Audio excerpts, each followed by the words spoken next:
Viewer discretion is advised.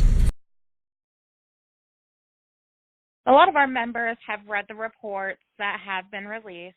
And when was the first call from police to you? I believe that was about 1 o'clock in the morning of Sunday the 15th. Oh, what was said in the voicemail that they left? And do you still have any of those voicemails that they left? No, I didn't save any of that. It was really just very casual, like, hey, this is Detective Bartlett, I think, from Marion County Sheriff's Office. If you could give me a call when you get this, I'd appreciate it. It was very mild. Okay, many are asking why you covered for Mike with saying you saw everybody at McDonald's. Can you explain to us why you lied for him, knowing his history? I wish I could. I think, like I said before, there are a lot of things that kind of came into play that morning that, I don't have a great answer. He was standing in front of me, telling me what to say, which was distracting and confusing. I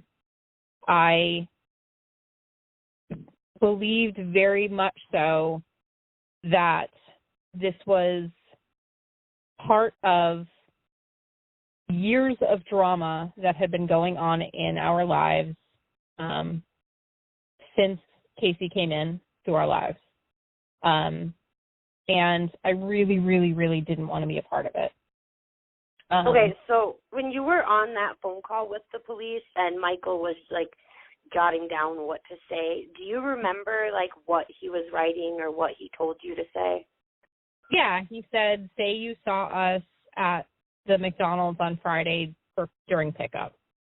Did he, say you saw all of us? I think so.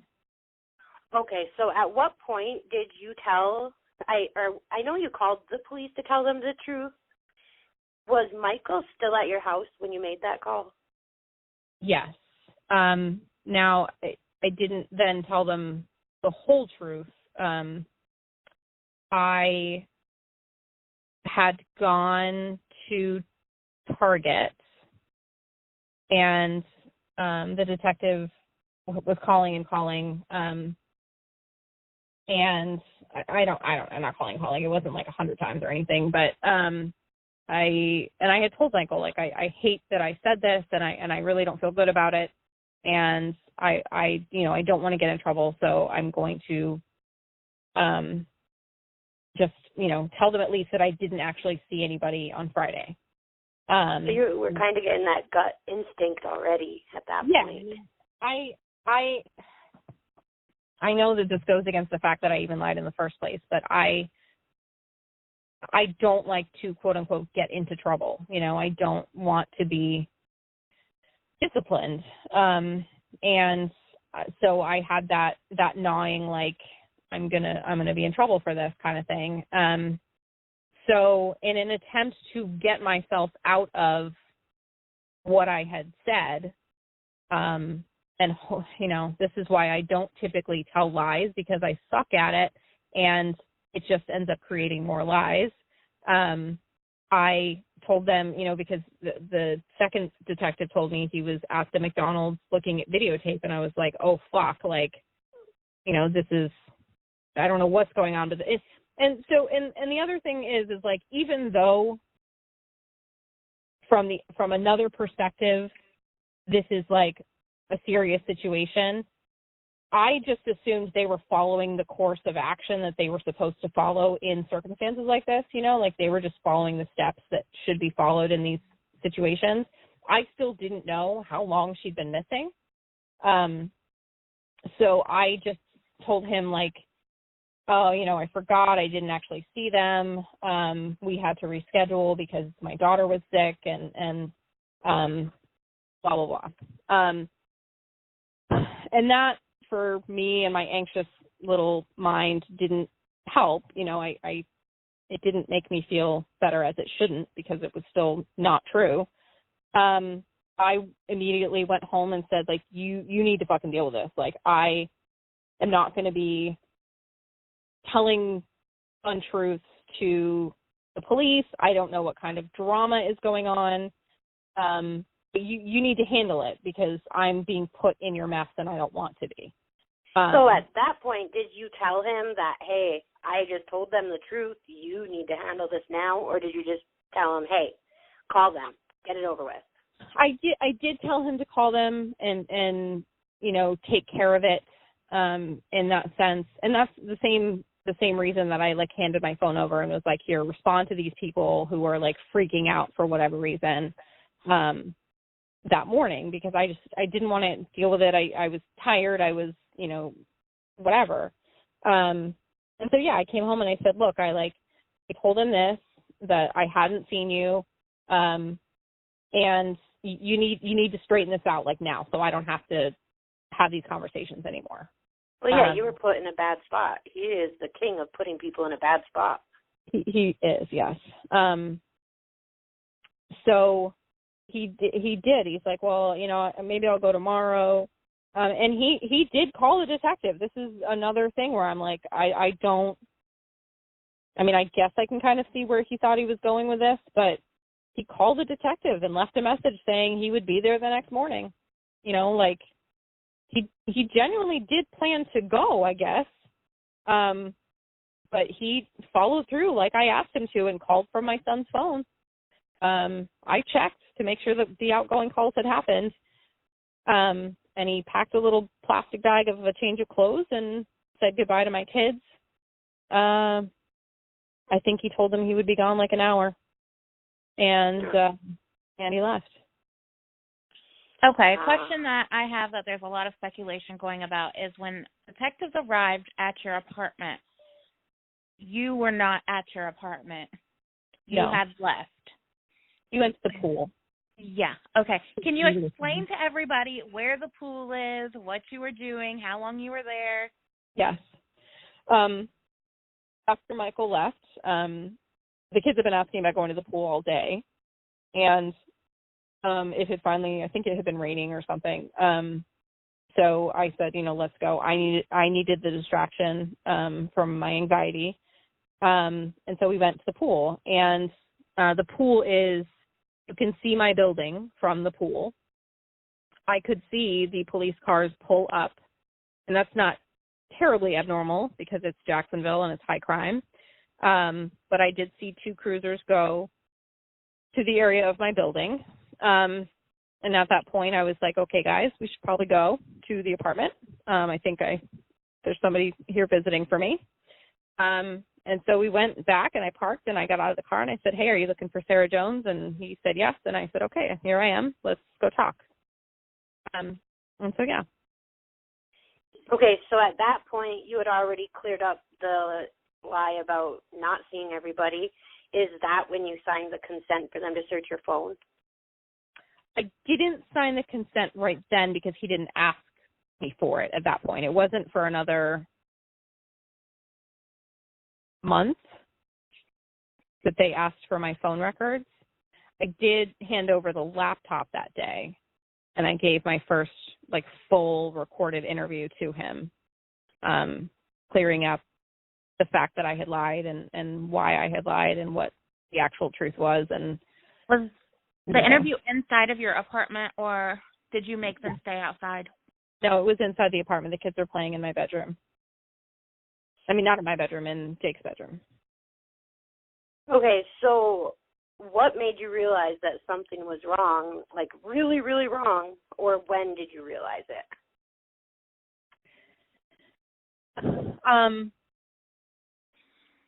I still can't believe that I didn't. It wasn't until the next day. To be honest, he didn't really tell me anything about what. He didn't tell me anything about what had been seen or found at that point. And I insisted to the detective, please tell me because at that point it had been 2 hours, I think, since Michael had left. And I said, can you confirm for me if he's at the Marion County Sheriff's Office? Like, I would like to know if he's there. And I told him, I know what you guys think, but there's no way Michael did anything. So up until the next morning, there is in no capacity did my brain go to any of this. I still was waiting to hear, oh, Casey's in a hotel. Casey's fine. The kids are fine. So the next morning, Ryan, Michael's brother, texted me at like 5 a.m. that they'd found a body, Casey's body. And I follow enough of these cases that I didn't give it much credence because he said a cousin told him or something. And I know that there's a lot of stuff, obviously, a lot of misinformation that happens in cases like this, especially that early on. And so I didn't really believe it at that point. In fact, I said that to him, and I think he's probably shared those messages. And so I went on to work. We went about our day, and probably around 11 a.m. is when the first news report came out that they had found her body. And even then, I did not believe that it was him. The moment that I think it turned for me is when I found out it was in Georgia, because of all the conversations he'd had about Georgia. That's when I think the pit in my stomach started, because I was like, fuck, like if it's Georgia, he did it. He did something. So probably that late morning, and that's when I had to leave work because I couldn't handle it. What was the talks about Georgia that he had? There were a lot. I guess not a lot, but so he talked about how his boss had land there. I don't know where in Georgia, but his boss supposedly had land in Georgia. He wanted to take the kids camping there, or not necessarily camping, but to this land to hang out and whatever. And he talked about that in July. And I know that they had vacationed in Georgia before. So it just kind of always seemed to be present, that idea of going to visit Georgia. So how many times have you been questioned by the detectives? Twice. Were they full, extensive interviews? Yes. They were both pretty much identical interviews. Did they say that they believe you at all, or? I don't know that they're allowed to use those words necessarily. Well, but the second interview, once he turned off the recording, his language changed quite a bit, and he said, he said, I'm not allowed to say this on the recording, but I think he said, fucking hate that this is happening to you. Blah, blah, blah. He's like, if you need anything, like it's not necessarily that they've used the words, I believe you, or blah, blah, blah, but the way that he and even the local Duval County sheriff that I gave my phone over to, they've been very compassionate towards me in understanding that I and my children are victims of this as well, and that we are dealing with the repercussions of his actions. Have they ever asked you for a lie detector test? No. If they did, would you take one? Yes. What about your kids? Have they ever been questioned by them? The first detective asked my oldest a question because there was some confusion at that point about whether Casey had been around while my kids were with Mike for the summer. So he did ask him that, but they have not asked them any kind of extensive questions. You've said that Mike had implied he possibly expected more from your relationship. Was it awkward to be around him when he was staying with you? Sometimes. Like he would make comments in text, more so in text than in person, that I just would ignore for the most part. I feel like we made it pretty clear up front that, you know, he knew I was in a relationship and I was happy. He reiterated that I deserved to be happy. And so it was pretty clear up front that there was not anything physical that was going to happen between us. But he would make comments. So sometimes it would make me a little uncomfortable. Like, it was weird to go and wear a bathing suit at the pool with him, because I felt like he was boggling me, I guess. But I don't know. At the same time, we were friends, and it was comfortable in that way, I guess. Had it ever crossed your mind, like, to get your family back together, or is that just something that was completely off the table? I was completely off the table. I mean, there was one 30-second moment where I texted a good friend of mine, and I was like, so it just seems like it would be so easy to just put our family back together and blah, blah, blah. And she's like, Sarah, seriously, you need to stop. Like, that's not even funny. And so it wasn't like, oh, I want my family back. It was like, man, this sure would be easy to just put this back together and not have to lose my whole life. Yeah. Because it was a huge relief to have him there. I mean, honestly, it was so much easier to get out of the house in the morning, to do almost anything, having that extra pair of hands. And not just any extra pair of hands. Like, my brother's with me now, and that's helpful, but my kids don't feel about him the way they feel about their dad. And so it's another pair of hands that they trust explicitly. And that's something you really can't, it's priceless to have that. Okay, Sarah, a lot of people wonder how you were able to trust him again after everything that had gone before, everything he had put you through, the way he treated you, the robbery, and, you know, the mountain of everything else. Yeah, so a valid point. The thing is, I wasn't trusting him as a partner or as a husband. That is an altogether different thing than trusting him to parent his children. You know, as I've said many, many times, and I said for years, he was a great father. And I never was ever concerned about any harm that would come to my kids at his hands. And they loved and cared about him. So, you know, trusting him, what was I trusting him with? I was trusting him with keeping my kids safe. You know, beyond that, I wasn't trusting him to take care of me or to provide for me financially or anything like that. I was doing that. So you know, it's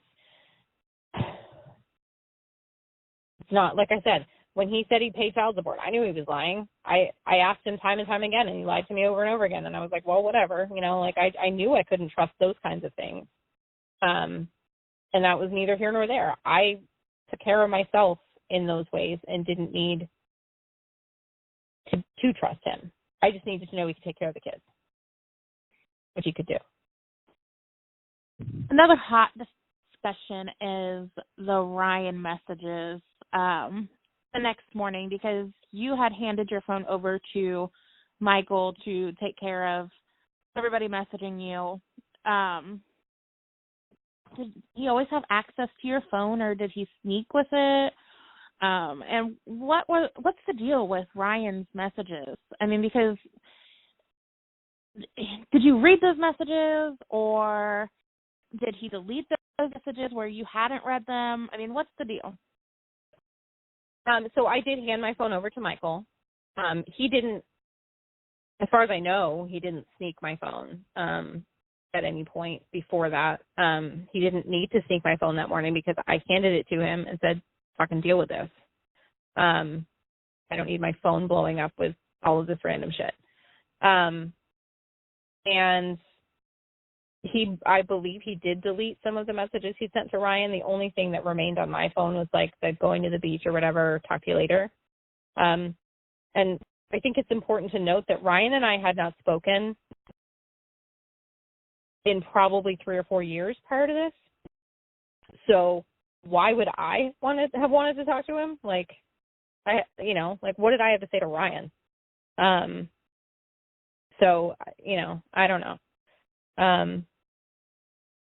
That also having been said, we sort of commiserated over shit as it went down. I had always liked Ryan as Mike's brother, as my brother-in-law, cared very much about him, and am honestly immensely hurt that he would call me a piece of shit mother and would doubt my integrity in this situation to the extent that he has.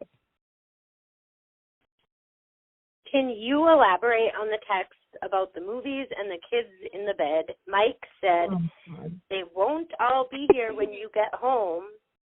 You said they better be. What were you referring to in those texts? Was it the kids or was it the movies? It was the kids, and I left out the word not because undoubtedly, and kids don't do this, don't text and drive, because that's precisely what I was doing. So it was supposed to say they better not be, like move them somewhere else to sleep. Right, exactly. Simple as that. Okay. Exactly.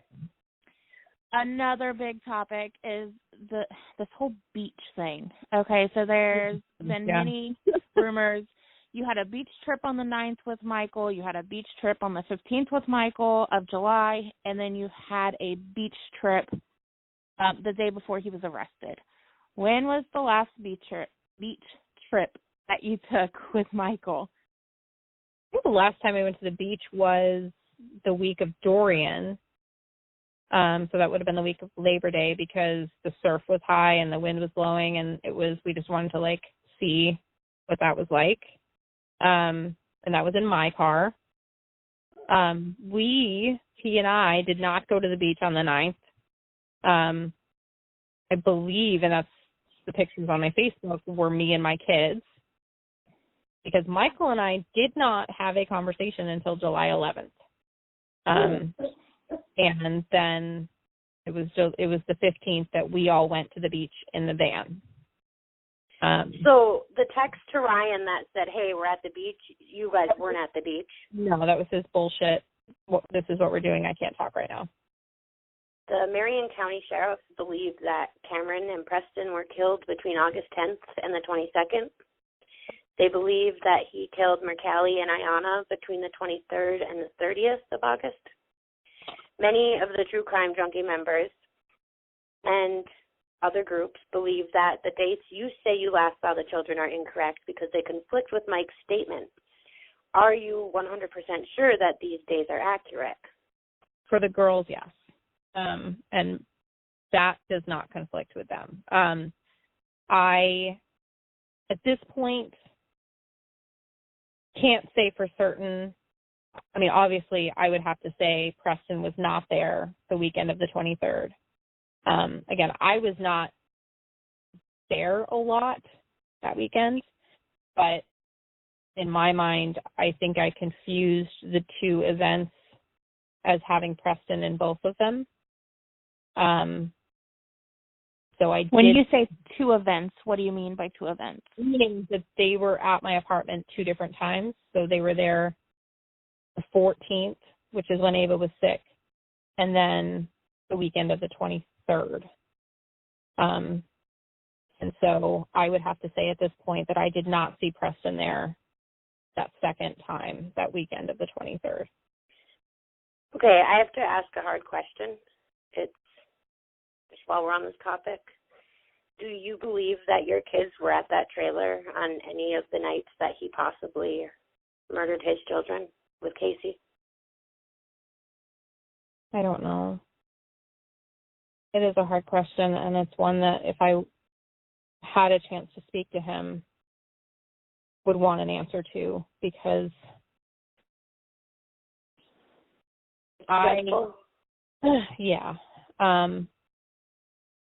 So I have tried to put it together in my head I did not see Cameron when Mike came over here when Ava was sick. So if he killed Cameron and Preston on concurrent days, then potentially Ava was at the trailer when he killed Preston.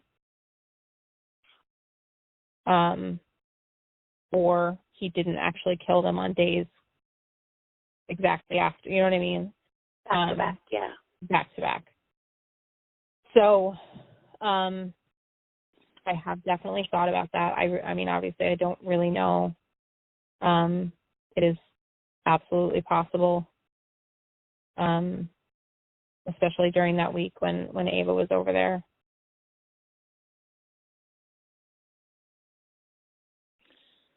Oh, that was a tough one. Yeah.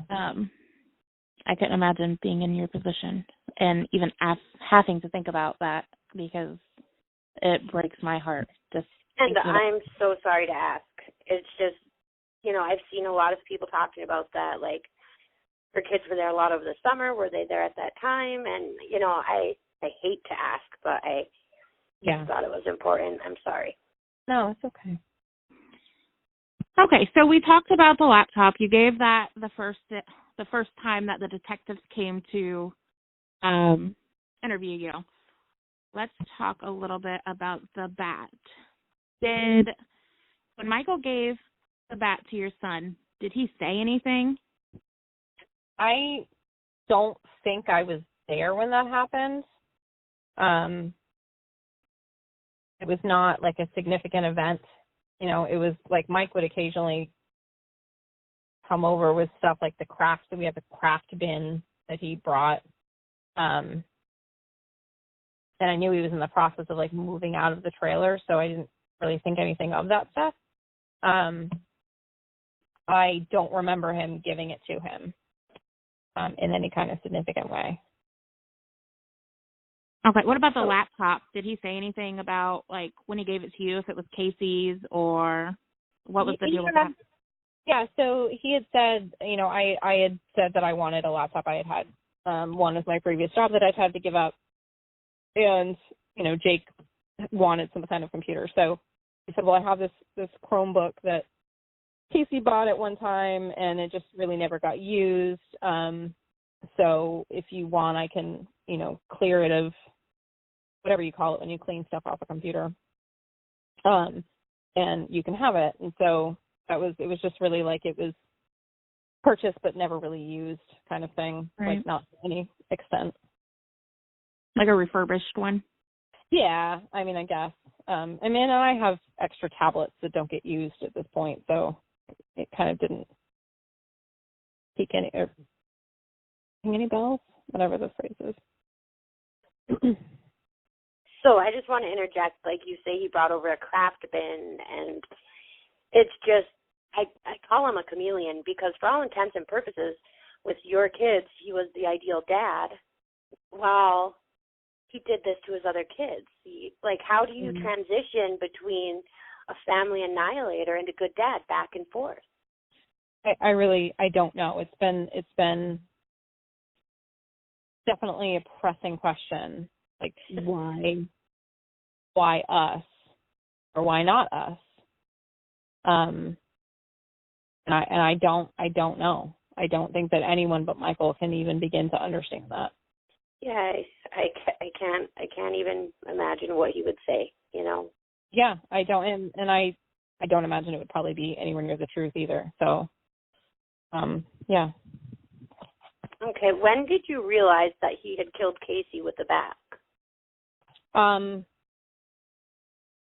I don't remember the date. It was the day that it was that the cause of death came out, which is, I think it was a week or so, maybe 2 weeks after he was arrested. Because it was immediately that I then called the detective and I was like, hey, my son has this bat. And they came and got it a few days later. Did Mike have many bats?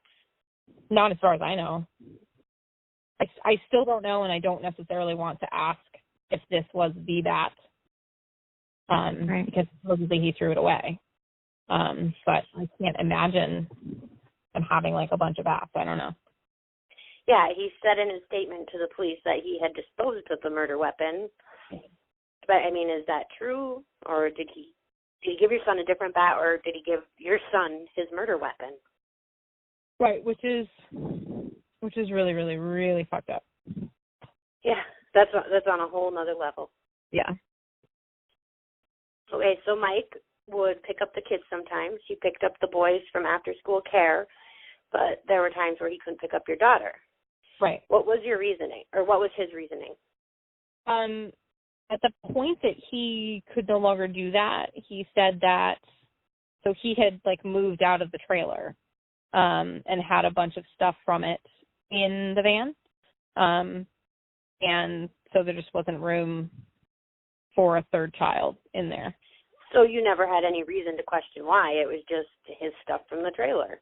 Yeah, no, I didn't. I mean, again, it's like...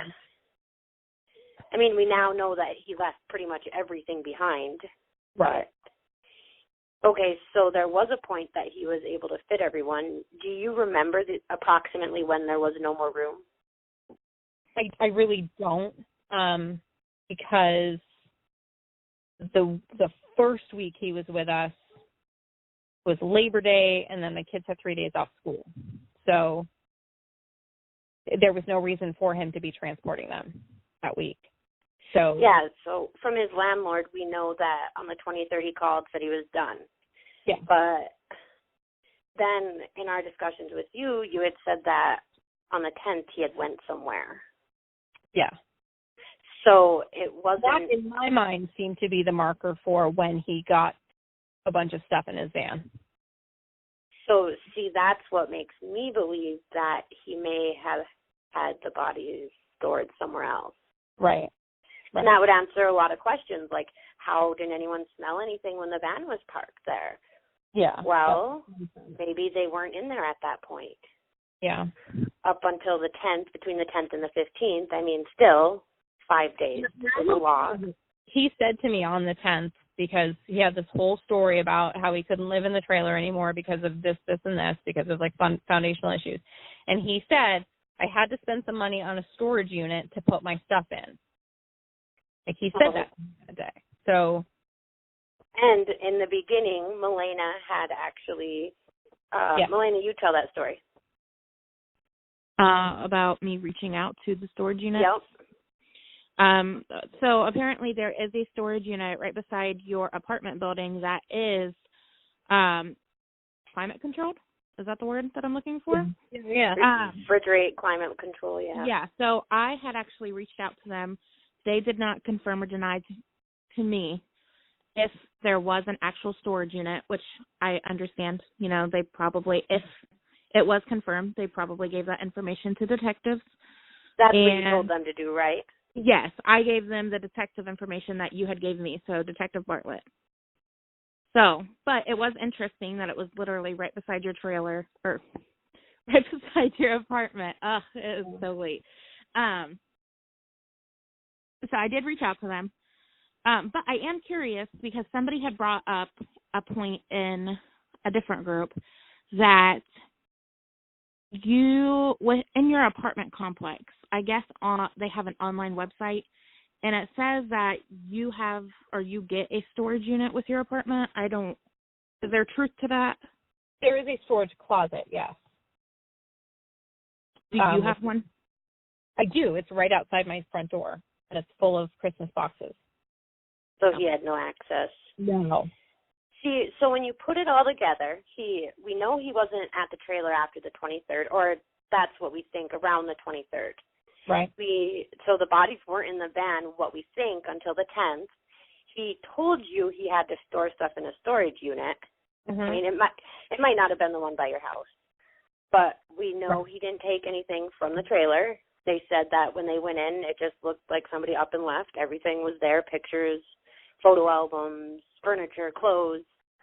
So he didn't take anything. Right. What did they do with all that stuff? I know it was thrown away. The landlord took it to the dump. One of the cleaners took a cot and a tent, I believe. Detectives collected that, but I think that was the only thing that was salvaged. So I think at this point it's safe to say that between the trailer and the van, Mike had stored the bodies elsewhere. Yeah. Well, I would think he would have had to because he parked out by the woods by your apartment.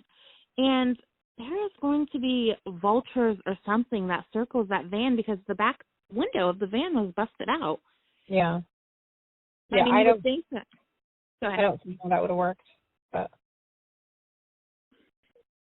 Me neither. But yeah, I know. I think that is a fair theory to surmise.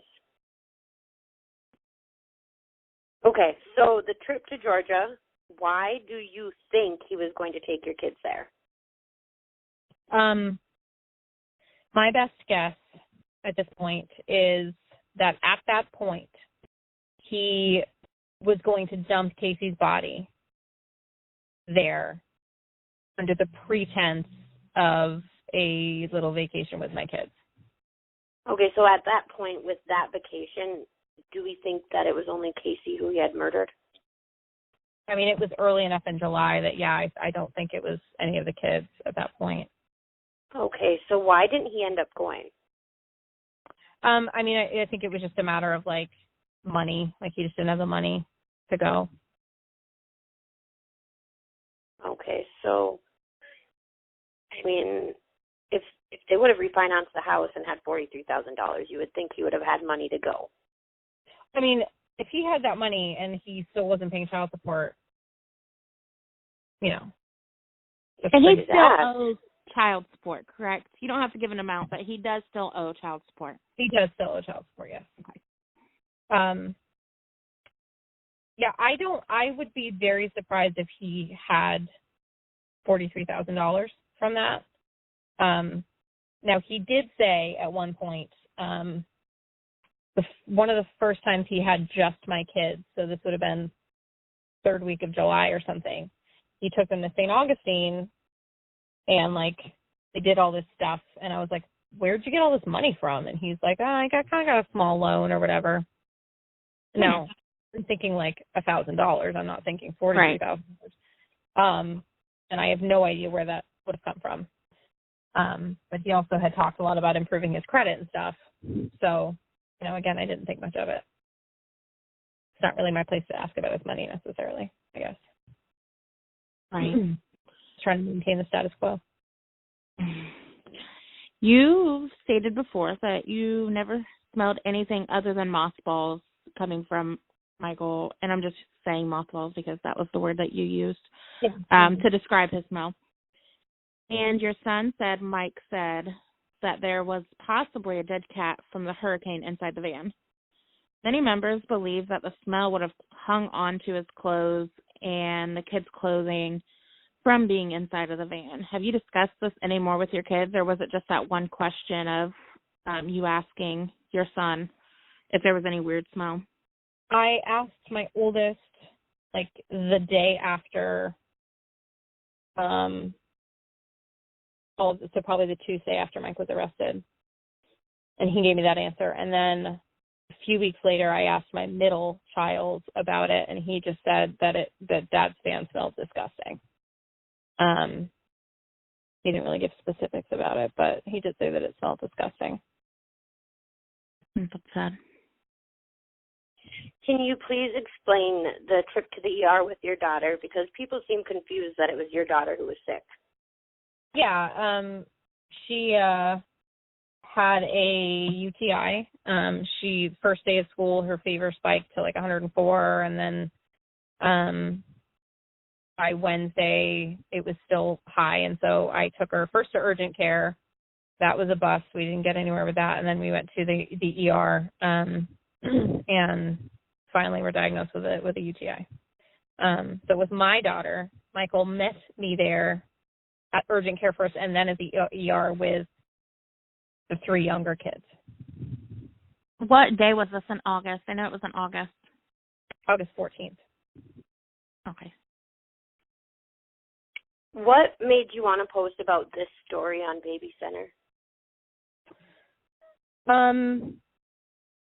I have been on Baby Center for like 10 years, and in that particular group for like 4.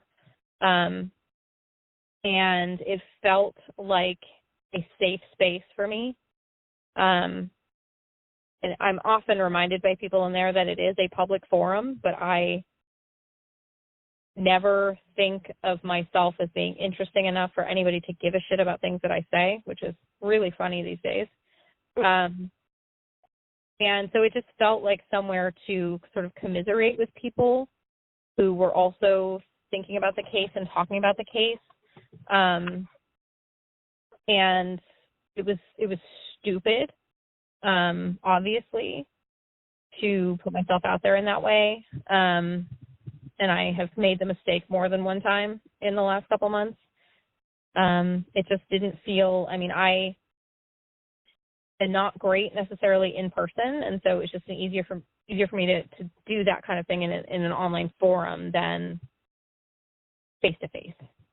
Yeah, so to address the whole issue with the kids' comments, I just want to say, you know, they felt like they were your friends. And I can't tell you how many times I have told Milena, who is my friend, that, hey, my kids are being little jerks today. Or why are they being assholes? What's going on? Is it a full moon? You know what I mean?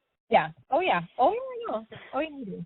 Because that's something, I will say, I have one very angelic friend who doesn't ever say bad things about her kids. But she's rare. And we all do it. We all do it. And, you know, I am not like playing my tiny violin, but it is fucking hard being a single parent to 3 children.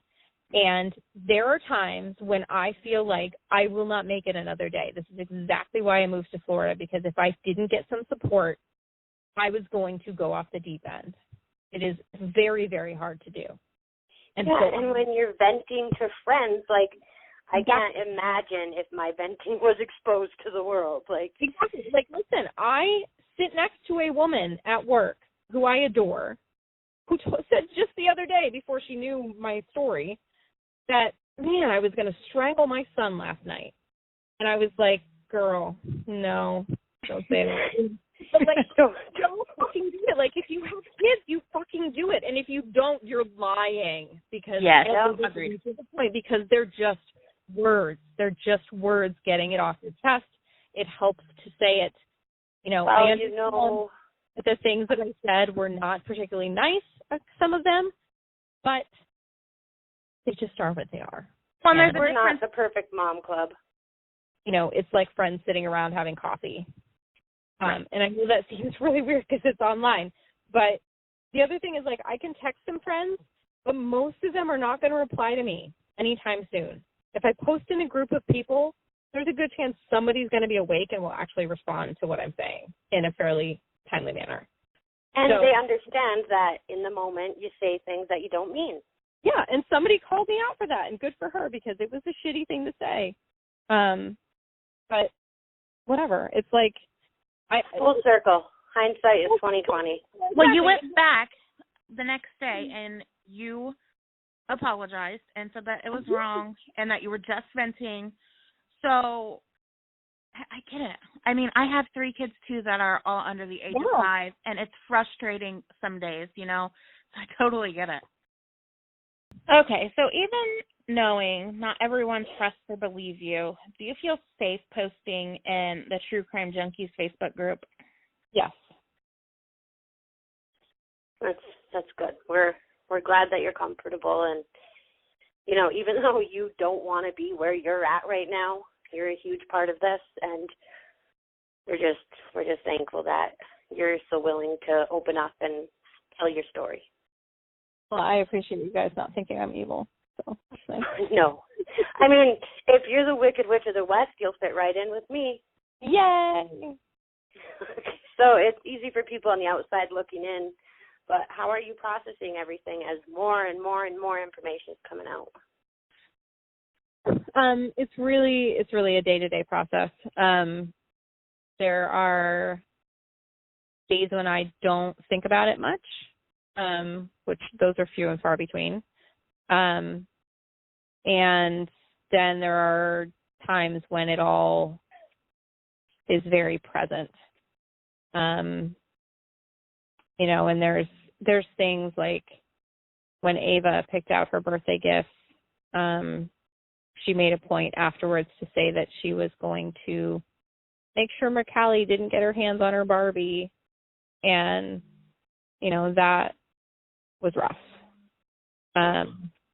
And it's still very if you've been through anything that caused shock, it's like every day a little bit more sinks in. So whereas maybe a month and a half ago it was so unreal, it's a lot more real now, where it actually is oh my God, this actually happened. For the first 2 weeks, I really had to remind myself that Michael wasn't dead, because it just, in my mind, he had just left and had died. And now it's dealing with the fact that, he actually is alive. And there's a lot of really complicated stuff around that, because I have kids who belong to him, or did belong to him. And, at the end of the day, I have to get through my job, and I have to get shit done. And occasionally drink some tequila and cry. Tequila. And, I've been lucky to meet people like you. I've met some people in real life who've been really great and supportive, and have offered a judgment-free space to vent, and to commiserate with our, I will always win the psychotic ex category. But, I've met some other people who also have crazy backstories with their exes, and it's been nice to sit down and have somewhere to talk about that stuff. And therapy's been helpful as well. So, yeah. Okay, Sarah, this is another difficult question to think about. Just let us know what you think. If you're not comfortable thinking about this, just let us know, okay? Okay. So if Michael would not have wrecked the van, if he was able to accomplish his goal, hide Casey's body, do you think he would have came back and hurt you and your children, or do you think he would have continued the charade that she left them and they're gone? Based on the trajectory he had already set up with the interview and everything else, my best guess is he would continue along that path, and he would come back and act all as if everything was normal, and not that his intent would not be to harm us. Okay, so I'm sure you thought about it a lot. Have you come up with a good explanation as to why you think you were spared? No, I haven't really. I don't know that I've put that much thought into it. I think somebody else said it, and somebody that we don't like very much, but that I am quieter and less confrontational than Casey was. And the two of them together sparked something in each other, both good and bad. And I think that whatever that was is what ultimately, not led to this, because Michael's own insanity, whatever, psychosis, ultimately resulted in this. But I do think that the toxicity between the two of them added to it, if that makes sense. Mm-hmm. Yeah. In a way that he and I didn't butt heads. We didn't conflict that way. So I don't know that we ever would have come to a head like that, for that to happen, for him to snap like that. And timing wise, it just was, maybe if it had been reversed and he had cheated on her with me, then it would have, you know what I mean? It's just, you can't speculate, because just what happened is what happened, and none of it makes sense anyway. So I don't know. I'm just rambling at this point. It's 1:00 in the morning. Do you think, like, have you been dealing with any type of survivor's guilt? Yes. Yeah. Yeah, I mean, and some of it's just like because of what I'm dealing with in light of what happened. It sucks. And sometimes being alive in this world of shitty people sucks. But yeah, I mean, I've gone through a lot of like, what if I hadn't moved here? What if this? What if that? What if I had just taken him back? Maybe certain things wouldn't have happened. So there's definitely a level of like stuff there that I have to work through with my therapist. So There was a paper found in the van underneath the floorboard that had a bunch of phone numbers on there. Is that the paper that possibly he or Michael wrote down what you were supposed to say? yeah, based on what I read as being on that paper, it seems like that's where he was writing those notes down, because it was like an envelope that I had on my counter that he was writing that on. All right, let's talk about, there was a nail that was found. I guess it could be a actual nail. I'm leaning more towards an artificial nail. Do you get manicures, or did Casey ever get manicures that you know? Casey used to a lot. I don't know if that was a current thing, but she definitely used to get her nails done. I don't. Okay, have you had a chance to talk to Mike since his arrest? If you had not had that opportunity, have you thought about what you might say to him or ask him when that time comes? I definitely thought about it. I have not had the opportunity, nor do I want it at this point. Yeah, I mean, kind of like what I was saying before, wanting to know, were my kids in that house when you were doing it? Just why? What were you thinking? How could you possibly get to the point that you would do this? Yeah, I mean, just and again, it's like Mike's a manipulator and a liar, and I think even at this point he would still try to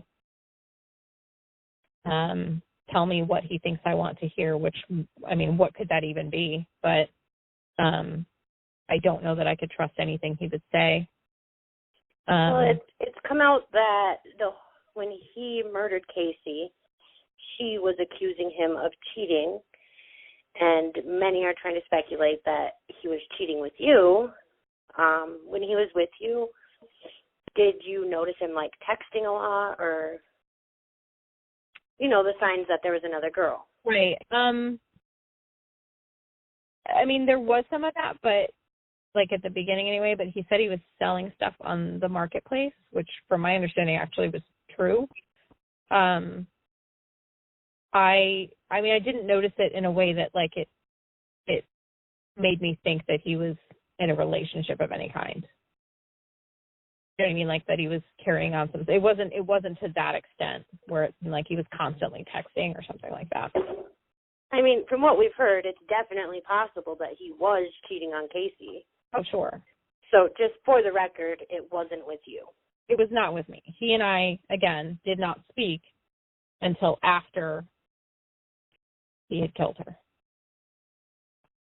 Okay, Sarah, where do you go from here?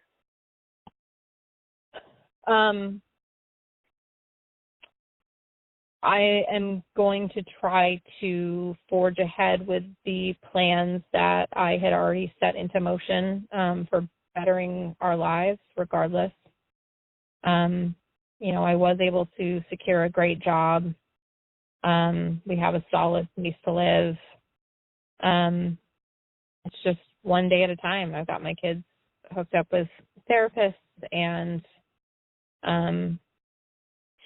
figure out a way to someday tell them about this and just keep. Do they know anything besides that he's not coming back?